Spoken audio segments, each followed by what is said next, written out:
This is a special video for Bob's fans. Bob, say hello. Hello everyone. Now Bob, all the people out there, they know you, they've seen you working, but they don't know the real Bob. So first of all, I'm going to ask you some questions. What is your real name? My real name is Festus, Chidi, and Bob and Alu. Like Bob, it's like a nickname back home. It's not really my real name, but it's like a nickname I've been used to since I was a child. Now everybody knows you from West Africa, from Nigeria, but where in Nigeria and what sort of house? Do you live in a village or a city, or tell us everything? Yeah, I should be honest for this. I'm from the eastern part of Nigeria. I'm from a very small village, from a small community back home. It houses all the earthly blessed things you can ever think of. It's a really nice place back home.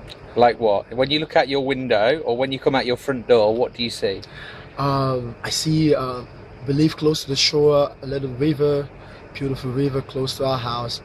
And to the other side, opposite to the river, we have a little like a forest, not really a forest, but a little bush where you can go hunting, you can go planting and farming and all that.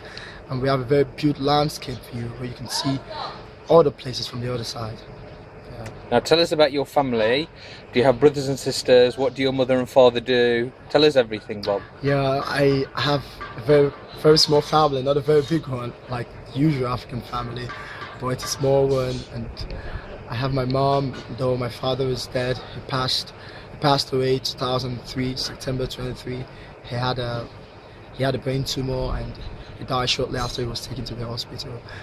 And though it was very sad for me at then because I was only 18 when he died, and that was the exact time I needed fatherly attention, so I didn't have any. So it was very, very sad for me because I had to pass through the struggle all by myself. And I have my mother, who has always been my backbone, who has always been my support, and I have my brothers. I have 2 brothers and 1 sister, and I'm the second to the last of the family. And you have brothers and sisters? Yeah, I have a sister. She's studying nursing now at school. I have a brother. He's studying shipping also. I have a brother, and I have a younger brother who is about 18 years of age, who is in school now, trying to get into university. And what do they all think about Bob? Yeah, now they all love me and want me to come back home. It's a long time, and they see me and they say, "Hey, you don't change when you have to come home. You still have to be the same person who left home." And a whole lot of changes are calling me now, and I just don't know how I'm gonna show them the changes. Yeah. What's your favourite colour, Bob? My favourite colour is white. What's your favourite food? My favourite food is African delicacy. It's an African dish. It's called eba and stew. What countries have you visited before? Actually, I've never. It's my first country I've ever traveled to. What countries would you like to visit in the future? In the future, based on the people I've met, based on everything I've seen here, I think I'd probably like to go to Holland, Belgium, or Germany, because I speak German, which is going to be very easy for me for communication. How come you speak German? Where did you learn it? Yeah, I've been working in a German hotel for 6 months, and it's an hotel where they only have German people. The waiters are Germans, the guests are Germans, everyone is German. And the name of the hotel is called Steigenberger. It's situated in Uganda. It's called Steigenberger. It's a German hotel. So that was where I got to start speaking German, because no one speaks English except the German language. And every day I keep practicing, and I keep getting better every day until I get to this point. What do you want for your future, Bob? Right now, I can't really. I've never made a decision right now, because I can't really say I'm gonna stick to this, because then it keeps changing. So hopefully, I just want to go home after 1 month, and then plan what I'm gonna do with my life. Maybe I'm gonna start up a business. I'm gonna start selling computers or repair computers, or I'm gonna come back here. Right now, I've never had a fixed definition of what I'm gonna do in my future when I go home. Right, you've been working in Egypt animation for 2 years or longer. What's been your greatest moment? What moment have you enjoyed the most? Yeah, I don't know what to say. I don't know how to say this. But my greatest moment, it's been like, when everyone loves you, regardless of who you are, and when you make a performance on stage, and you see everyone, they're very happy, they love you, and sometimes you keep running away from people because whenever they see you, they want to have a conversation with you. They want you to stay with them. That's the happiest moment. Like everyone, regardless of where you're from, regardless of the color of your skin, regardless of your personality, everyone loves you, and they want to be with you. They keep, it's real. They keep telling you to your face, "Hey, I love you. I love you." That's my greatest moment. I am loved. That sometimes I feel very lonely, but despite the loneliness, I see people keep telling me that they love me. That's my greatest point. That's my greatest moment, Mr. Chow.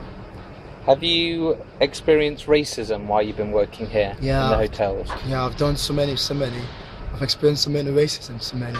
Have you had any situations where you've been able to turn it around and show somebody the actual good side of a black person? Pardon, can you repeat? Have you had any experiences where somebody has treated you very badly at the start of their holiday, but at the end they love you? Yeah, I've had so many cases. Can you tell us about any certain situations? I've had cases. It's with a Russian. I've had a case with a Russian guest. Because I'm a black man, and it's some people at the first sight with a black guy, they don't want to look at you. They don't even want to give you attention because you're black. And also maybe because they've had experiences in the past with black people, like they've had bad experiences in the past, and when they see you, it brings back those memory, and they think you're like that, like you're like the memory they had a long time ago. So at first, they never showed me any interest. Rather, they looked at me with scorn, and but I never paid attention because I know it's normal. Because as a psychologist, you really have to read these things, but every time they get to see you, maybe it's like the first day they booked into the hotel, and they see you, they don't want to talk to you, they just ignore you, and they don't even look at you. They're like, "Oh, who are you? Who's this black guy?" But the second evening, they see you performing on stage, and the third day, they see all the white people admiring you. They see all the white people shouting your name. They see all the white people screaming at you, screaming your name, and they're like, "Oh, maybe this guy is not actually who we thought he is." And then it starts to like you, and they are even the first to come and say, "Hey, привет, как дела? Все хорошо? Да, как тебе зовут?" Which is Russian for which is Russian. What does it mean? Yeah, it means, "Hello, where are you? How are you? Where are you from? Tell us about yourself." They start to appreciate you because they see that you're not like everyone out. You're not like the other black people out there. They see that you're different, and they start to appreciate you the way you are.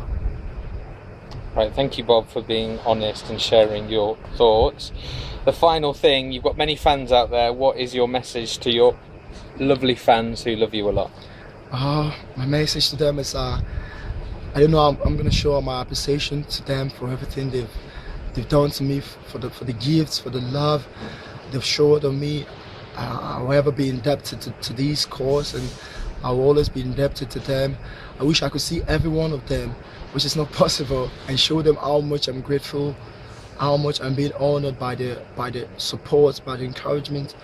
And I just want to say to them that wherever they are, anywhere, all over the world, in Europe, in America, in Canada, I just want to say a very big thank you for everything they've done to me.